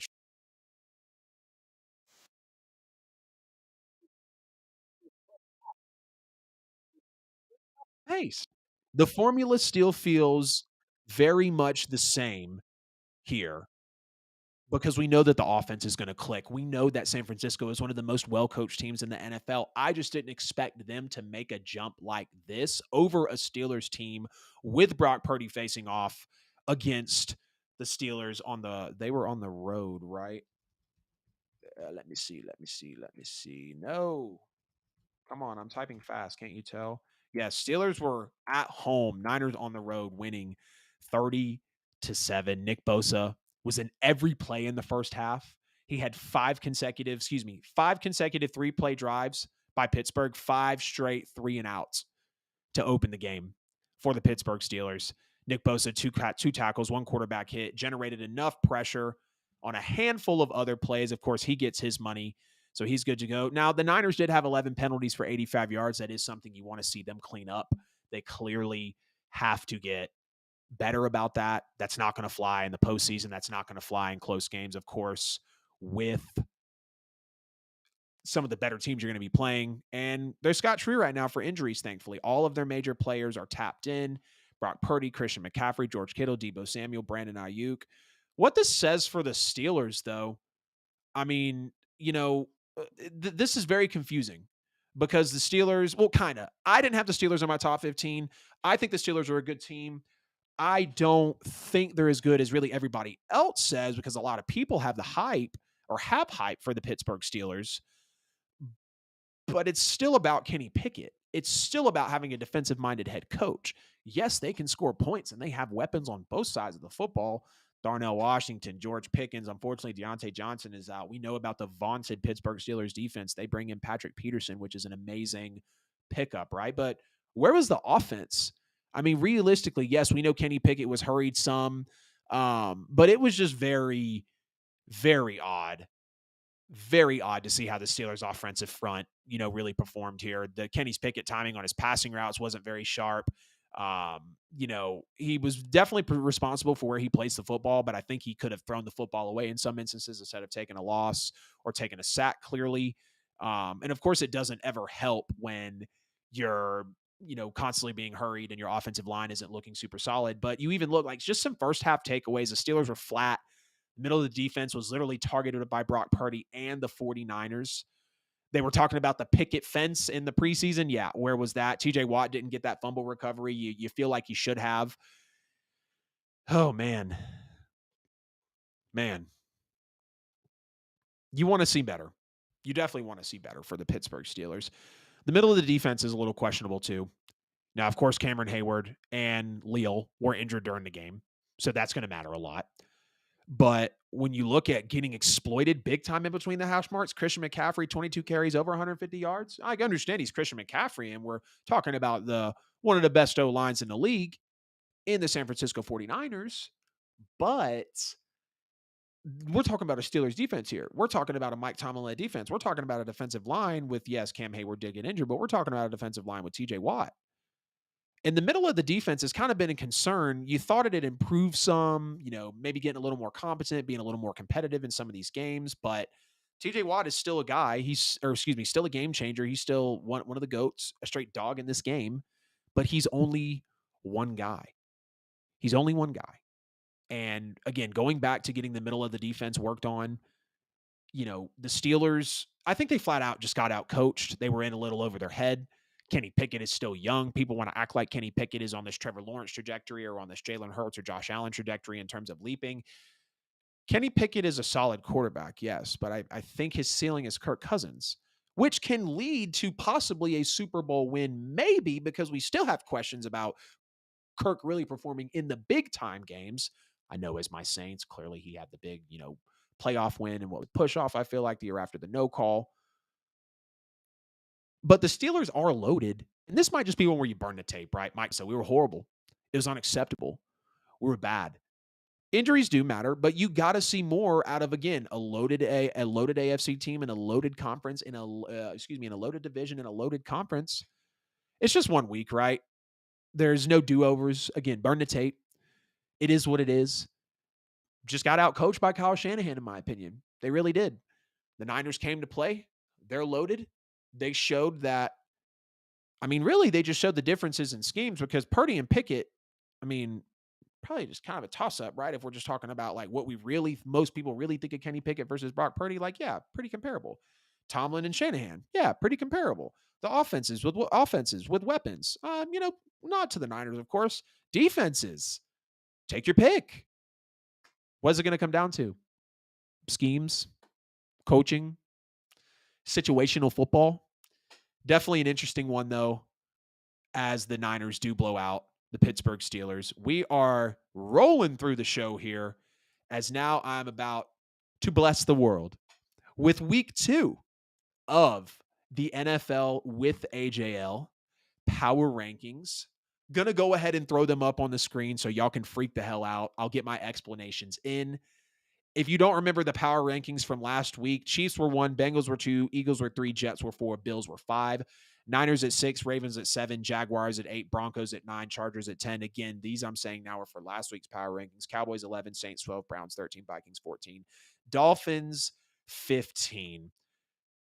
Number 1, San Francisco 49ers. I feel like it's pretty self-explanatory. They were one of the best, if not the best looking football team in terms of winning over actual competition big.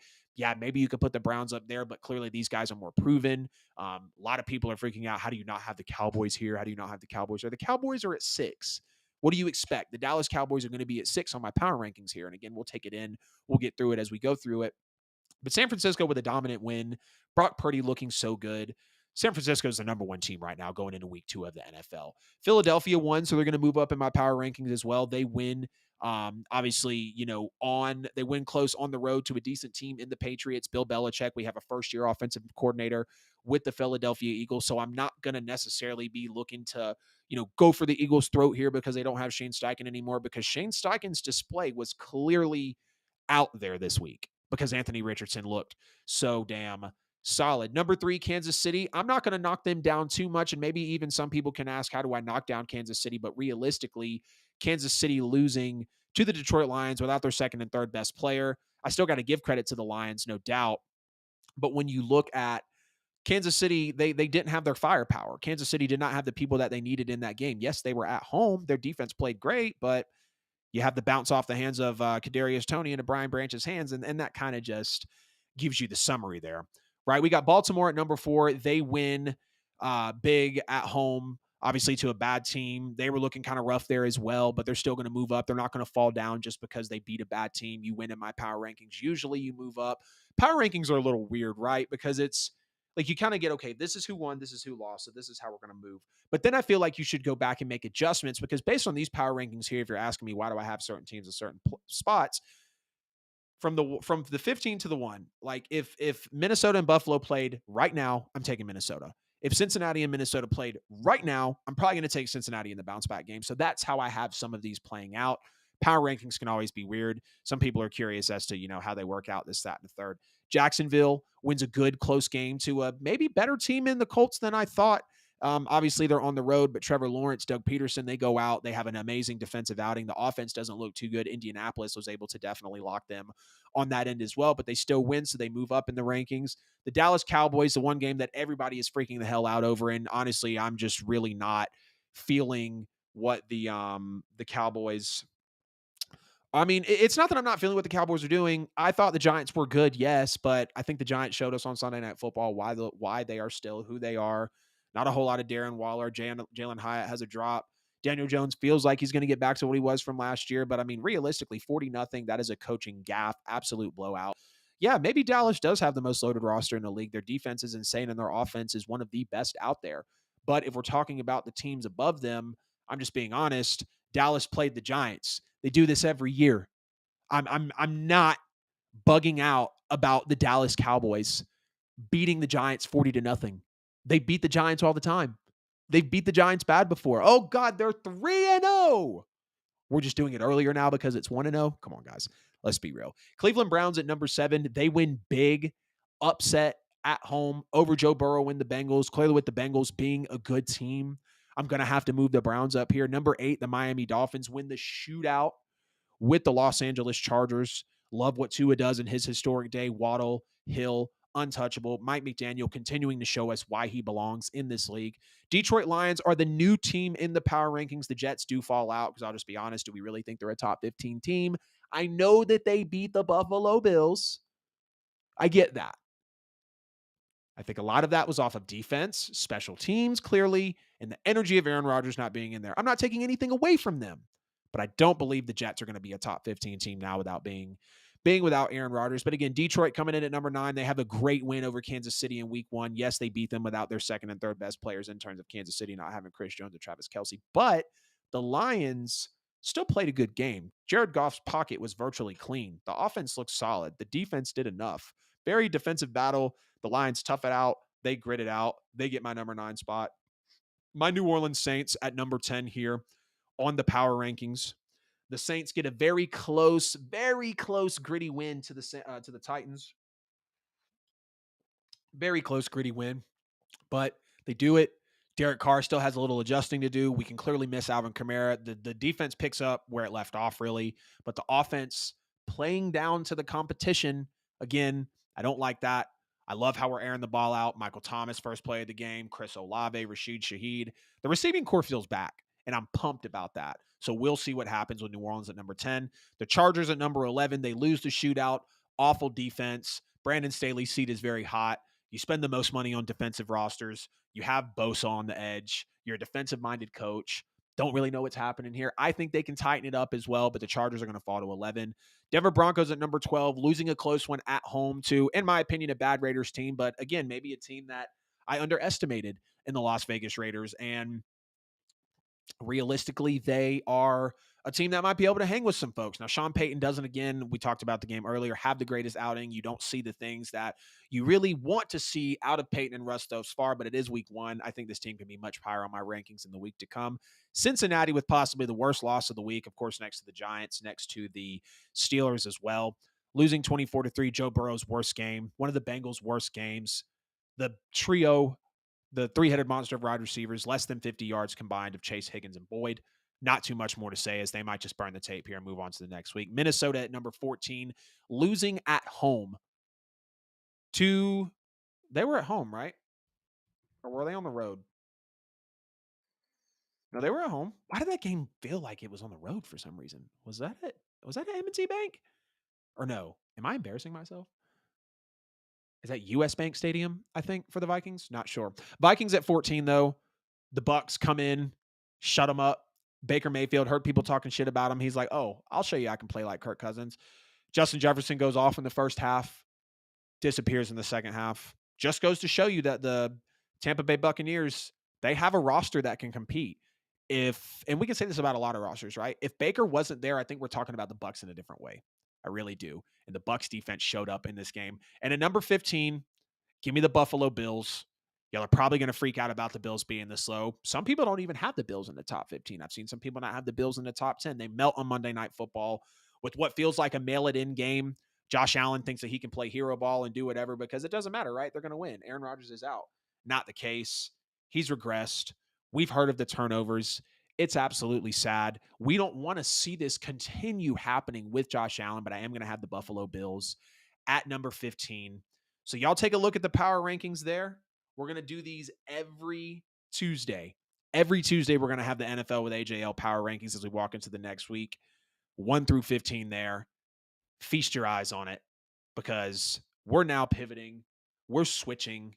Welcome back to the Who Dat Corner, ladies and gentlemen. Welcome back to some New Orleans Saints talk and updates. Going to go ahead and get right into it. Cesar Ruiz was paid by us. 4 years, $44 million and some change, making him the 6th highest paid right guard in the NFL. 6th highest paid in terms of average annual value. And believe it or not, this is actually the market, his market for a tackle. Here is why. One, if you're a Saints fan, you know Cesar Ruiz has not done too terribly great.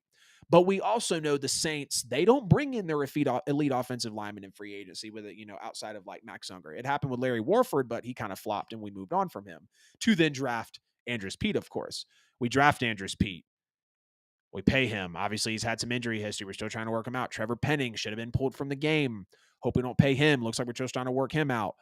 Eric McCoy became the 6th highest paid center last year, so we're kind of falling in line and paying him accordingly. But if you really want to know why the New Orleans Saints paid Cesar Ruiz this money, one, it shows that we're desperate for consistent offensive line play. And he showed us 1 year of that.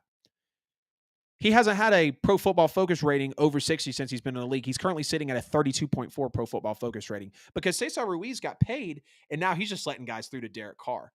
And that's what I don't like. I don't like to see that. But the Saints paid him this money because in 2021, he was the only offensive lineman out of all 5 starters.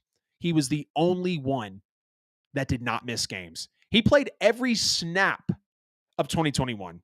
And that's what the Saints want. The Saints want consistency. The Saints want that foundation built for Derek Carr to actually be able to succeed. Because Derek Carr, even though the Saints only scored 16 points on Sunday, we'll get into some numbers here in a little bit and just kind of a perspective of how this team's going to be able to move forward with Derek Carr under center. It's got to start in the trenches. It has to start with the offensive line. It has to. Derek Carr was already not doing too well because of a defense that was letting him down. We had the defense to support him. Let's not let the offensive line possibly hold us back as well. But he's consistently available. That's what the New Orleans Saints see with Cesar Ruiz. He's only had one solid year, really, but he's versatile. He only had 3 penalties last year, 2 of which he was misaligned on the line. He was lined up at one wrong spot instead of the other, so really only one slip on his end. Gave up 3 sacks. He did give up 14 pressures and 14 starts. So basically what the Saints saw last year, every time we started him, he's going to have one slip up. He's going to give up one pressure. He's going to give up a sack every 3 to 4 games. That's why the Saints paid him, because the Saints pay guys like Ryan Ramczyk when they do well. They pay guys like Andrews Pete when they do well. They pay guys like Max Unger big money at the center position because of, like, when Max Unger came in, I feel like our O-line really elevated to that best in the league because Max Unger was that veteran. He had won the Super Bowl with Russell Wilson. We had, Ramczyk. Pete was still healthy. So when I saw this come through, and fucking Cesar Ruiz is just a turnstop Sunday against the Titans because he's gotten paid. Not really, but I hate how that can happen. A guy gets paid, again, all the quarterbacks in the NFL. Jalen Hurts, Justin Herbert, Lamar Jackson, Joe Burrow. Not the greatest performances from all of them. 2 of them won games. 2 of them won games, and 2 of them didn't. But, we paid him. It is what it is. It's the best the Saints could do. It's what the Saints are going to do. The deal is inked. 4 years, $44 million. I'm not a fan of it, but he's doing enough for New Orleans, considering our O-line has kind of taken that turn over the last 2 or 3 seasons to where it's not really what it was. And we want to see more of that foundation to where Breeze was able to hit it off the back foot every time, and the timing of the offense, the screen passes, the nice just over the middle of the field that Payton and Carmichael could open up. It was because of that foundation and that offensive line. Saints-Titans review. The Saints and the Titans started the Saints 2023 season. The Saints win 16-15 at home. Just want to make sure I have the numbers correct here. We do play some Monday Night Football against the Panthers, so we'll probably preview that game for the Saints on Friday. But the Saints win 16-15. Derek Carr, 23 of 33, 305 yards, 1 touchdown, 1 horrible interception that people, of course, always laud Derek Carr over in the red zone is that he shrinks sometimes. Jamal Williams, 18 carries, 45 yards. Chris Olave, 8 catches for 112 yards. Here's where I start to get excited. Chris Olave, 8 catches, 112 yards. Rashid Shaheed, 5 catches, 89 yards. Michael Thomas, 5 catches, 61 yards. DeJuan Johnson, 3 catches, 35 yards. But the red zone offense has to be better. We have to convert. We have to get in those positions, because I think Derek Carr showed us that the Saints are possibly going to have a different offensive identity, and here's why. The Saints finished their Week 1 win over the Titans with 282 net passing yards. Derek Carr threw for 305 and then lost 23 yards to sacks. Now, that number is important because the highest net passing yards the Saints have posted since Drew Brees was their quarterback. The offense is kind of starting to look like itself again, and if you're curious as to what I mean, the Saints haven't had more net passing yards since a win Christmas of 2020. I think that's when Alvin Kamara ran for the 6 touchdowns in fantasy football. If I remember correctly, they had 319 yards. Their highest number last year was 235 yards. It was 271 yards a year ago with Drew Brees. Right, I think the year right after Drew left. You come out first play of the game, shot to Michael Thomas. You get Michael Thomas involved. I love that. We haven't seen him a lot. He's got the money. He just speaks out about his injuries. Get him the football. We saw a good bit of Michael Thomas. Rashid Shaheed with the receiving touchdown. I said Shaheed would be such a key part of this offense, and he turned out to be such. Chris Olave. Here's what I like. We saw year after year after year as Drew Brees was going out that it was a dink and dunk offense, just like I was talking about with Rush and Sean Payton. It was dink and dunk. We weren't getting a whole lot of big plays. It's hard to win with 14, 15, 16, 17-yard plays in today's NFL. Like, you've got to have cheap plays, big plays, plays of 20 yards, plays of 45 yards. Love that first play to Michael Thomas. Love the big shot to Chris Olave that some thought could have been called pass interference right off of Chris Olave's hands. I hate to see that, right? But we're dialing it up. That is what matters. We're dialing it up, and it showed in the net passing yards area. I was tired of not seeing the Saints coach in big moments with big offensive plays. And I even said when Dennis Allen came in, I hope it's a new era. I hope we get aggressive. I hope we let it sling 5 to 7 times a game on big shots. Because when we got 2 attempts and Drew connected on 1, I was drooling. The last big shot I remember from Drew Brees was the last touchdown pass to Traquan Smith, or his 50-yard bomb to Emmanuel Sanders, I think. Was that against the Bears in the playoffs? I can't remember. But the Saints have to get to this. And we know this is Derek Carr, big gunslinger. Dennis Allen obviously had some toolage under him. So we've seen that they can really work together in this aspect. And I love that output again. The most net passing yards since Drew Brees was the quarterback, December 25th of 2020. They have not had more net passing yards since that day. So damn near 3 years, 3 seasons, and 1 game of Derek Carr. Now let's let it be mistake-free. I don't want to see Derek Carr throw more red zone interceptions like that. That was fucking hideous. We will not win football games like that. If we count on Derek Carr for a few of those this year, we're probably going to lose all of those games, or most of them. Because let's be real, if the Titans don't throw 3 interceptions, we might lose that football game. Because we were playing down to our competition, which I'm tired of the New Orleans Saints doing when we are clearly the better football team. Another big factor from the Saints defensive showing, Saints quarterback hits in 2022, all of 2022, 34. The Saints quarterback hits versus the Titans on Sunday, 10. A third of your quarterback hits from last season generated this year. And here's the thing is the Saints had, I think, the 6th or 7th most sacks last year with a little mixing of Demario Davis, Caden Ellis, Cameron Jordan was trying to do his thing.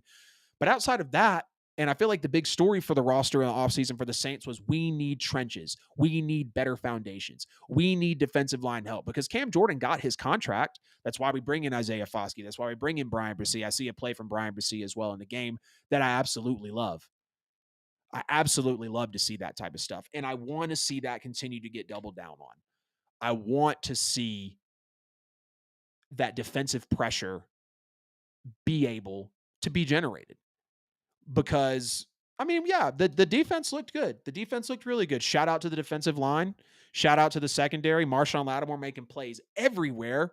Marshawn Lattimore with that pick on DeAndre Hopkins remind me of when we turned that momentum against the Eagles in the divisional, baby. Marshawn Lattimore, interception over Zach Ertz, or it might have been Dallas Goedert. I want to say it was Zach Ertz, though. Eagles were defending Super Bowl champs that year, the year of the no call. Oh, horrible. Absolutely horrible. But shout out to the secondary. Shout out to Paulson Adebo. Shout out to Alontae Taylor. Shout out to Marshawn Lattimore. You know, shout out to the guys that gave us that top 5, top 7 defensive passing unit last year. Great. I love it. I want to see more out of Isaiah Foskey. I want to see more out of Brian Bresee.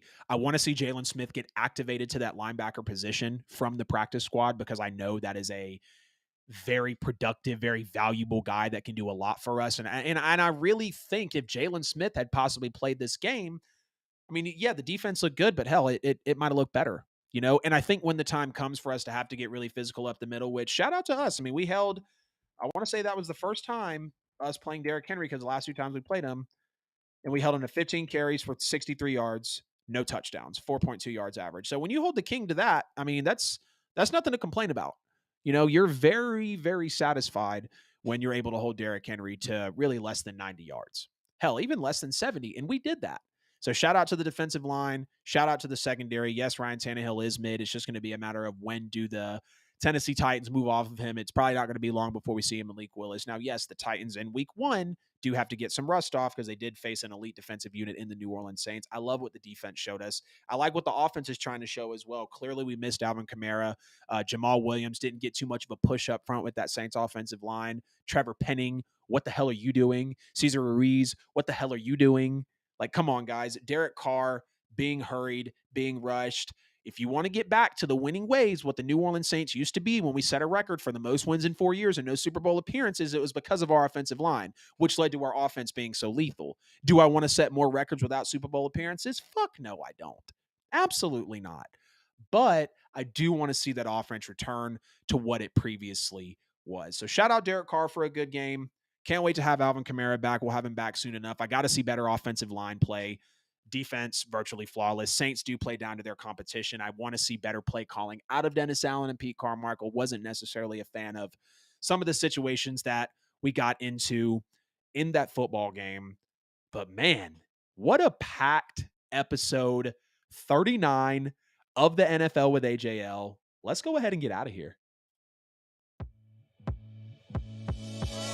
Woo.